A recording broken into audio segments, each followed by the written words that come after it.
Praise the Lord. ஆண்டவர் இரட்சகருமாகிய இயேசு கிறிஸ்துவின் நாமத்தில் உங்களை வாழ்த்துகிறேன்.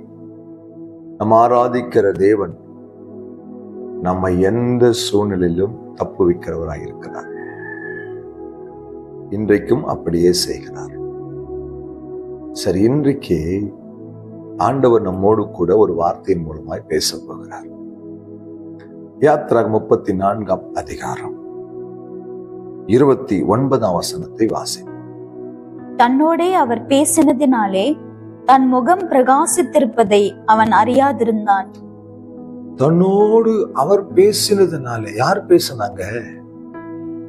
40 நாட்கள் தேவ சமூகத்திலே அமர்ந்து குசியாமலும் குடியாமலும் அன்றைய முகத்தை பார்த்து கொண்டிருந்த தேவ மனிதன் மோசே.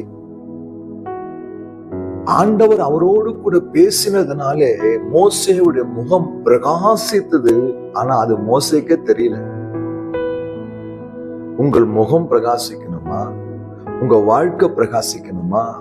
உங்கள் வியாபாரம் பிரகாசிக்கணுமா? உங்கள் குடும்பம் பிரகாசிக்கணுமா? உங்க பிள்ளைகள் பிரகாசிக்கணுமா? ஆண்டவர் உங்களோடு கூட பேசும்படி அவர் சமூகத்திலே காத்திருங்கள்.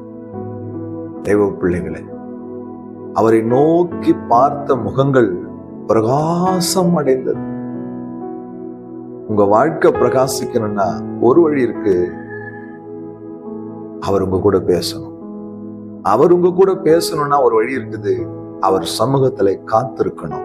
மோசே காத்திருந்தார். ஒரு நாள் இல்லைங்க, 2 நாள் இல்லைங்க, 40 நாட்கள் குசியாமலும் குடியாமலும். அப்படின்னு என்ன அர்த்தம்? தேவ சமூகம் இந்த உலகத்துல இருக்கிற எல்லாத்தையும் மறக்க பண்ணிடும். எப்படிப்பட்ட வார்த்தை பாருங்க.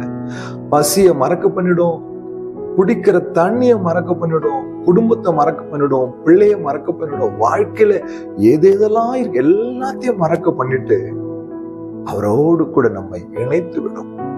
மோசையோட வாழ்க்கையில அப்படி தாங்க. 40 நாட்கள் எல்லாவற்றையும் மறந்து போனவனாய் அவர் முகத்தை பார்த்து கொண்டிருந்தான். அவரோடு கூட பேசி கொண்டிருந்தான். வேதம் சொல்லுகிறது, அவர் அவனோடு பேசினதுனால அவன் முகம் பிரகாசித்தது.